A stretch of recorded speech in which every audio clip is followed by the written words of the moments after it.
প্রদান করতে গিয়েছিলাম। আমাদের মধ্যে উপস্থিত ছিলেন সদর জেলা কংগ্রেস সভাপতি শ্রদ্ধেয় তন্ময় সাহা, রাজ্য তন্ময় রায় এবং যুব কংগ্রেসের রাজ্য সভাপতি আমাদের নীলকমল সাহা, এবং ছিলেন মহিলা কংগ্রেস সভানেত্রী সর্বাণী ঘোষ মহোদয়া এবং প্রদেশ কংগ্রেসের অন্যান্য বিভিন্ন নেতৃবর্গরা সবাই গিয়েছিলেন।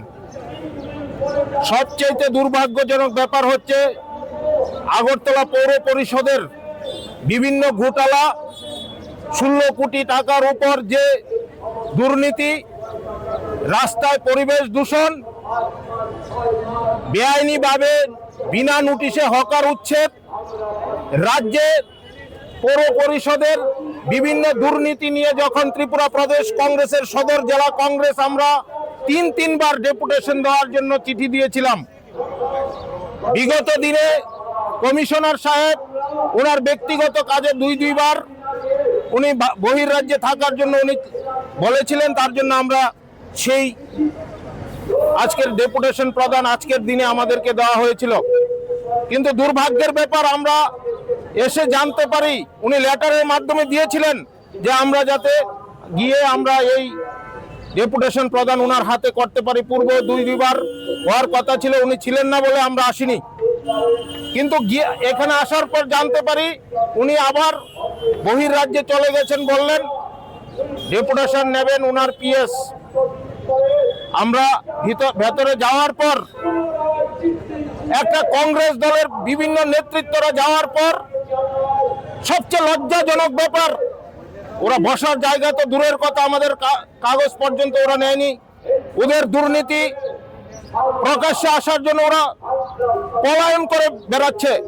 আজকে এই আশা আমরা রাখতে দেখে আমাদের মনে ভীষণ ব্যথা হয়েছে। এই রাজ্যের মানুষকে ওরা মানুষ বলে গণ্য করে না, এই পৌর পরিষদে হকারদের ওরা মানুষ বলে গণ্য করে না, এই পৌরবাসীর যারা আছেন তাদেরকে ওরা মানুষ বলে গণ্য করে না, ওদের সঙ্গে তারা কুকুরের ন্যায় ব্যবহার করে আমরা দেখতে পেয়েছি বিগত দিনগুলিতে।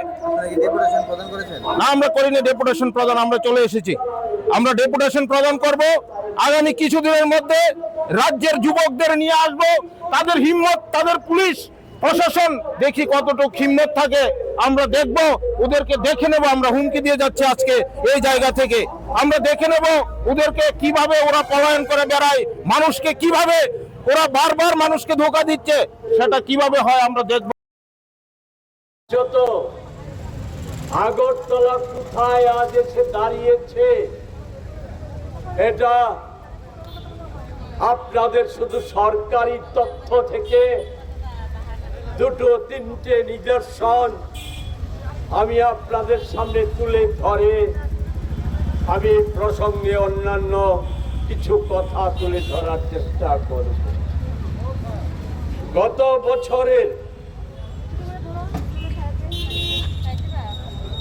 জুন জুলাই মাসে কেন্দ্রীয় নগর উন্নয়ন দপ্তর ভারতবর্ষে প্রায় সব কয়টা ছোট বড় শহর তাদের পারফরমেন্স অর্থাৎ যোগ্যতা বিচার তারা করেছে, বিশ্লেষণ তারা করেছে একটা সরকারের অভিজ্ঞ সমীক্ষক সংস্থা দ্বারা। এবং এই বিচারে ভারতবর্ষের নিগম সহ নানা নিগম, ছোট বড় 71টা শহরকে ডেকে এনেছিল দিল্লিতে। সেখানে বিজ্ঞান ভবনে আমাদের দেশের মহামান্য রাষ্ট্রপতির উপস্থিতিতে সেখানে যে 3টি ক্যাটাগরি সরকার নির্ধারিত, স্বচ্ছ লিনা শহর, স্বচ্ছ শহর আর প্রমিসিং স্বচ্ছ শহর, বিচারের ক্ষেত্রে সব ক্যাটাগরি বললে আপনারা অধৈর্য হয়ে যাবে। সংক্ষিপ্তভাবে নগরায়ন, আর্থিক শৃঙ্খলা, প্রশাসনিক শৃঙ্খলা, পরিষ্কার পরিচ্ছন্নতা, পরিবেশ এবং দূষণ নিয়ন্ত্রণ, এগুলি ছিল প্রধান বিষয়।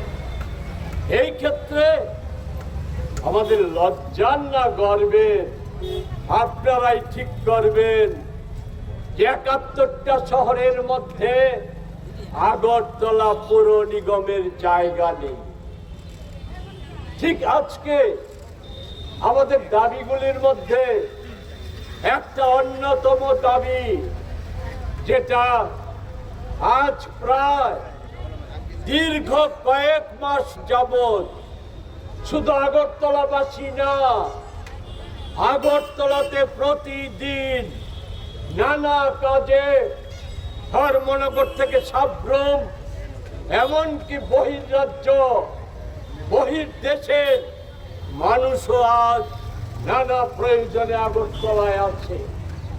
অন্য সব সমস্যার কথা বাদ দেই, শুধু আমাদের পরিবেশগত দিক থেকে গত 9 মার্চ, এই যে 9 মার্চ আমাদের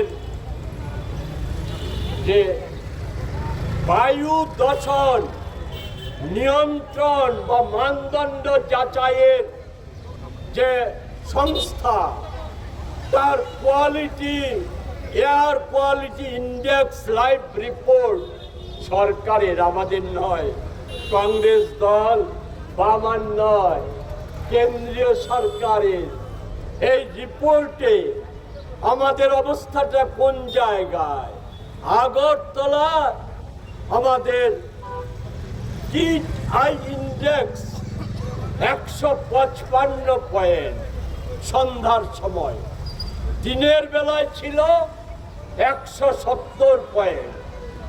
ওই দিন দিল্লির AIQ ছিল 169 পয়েন্ট।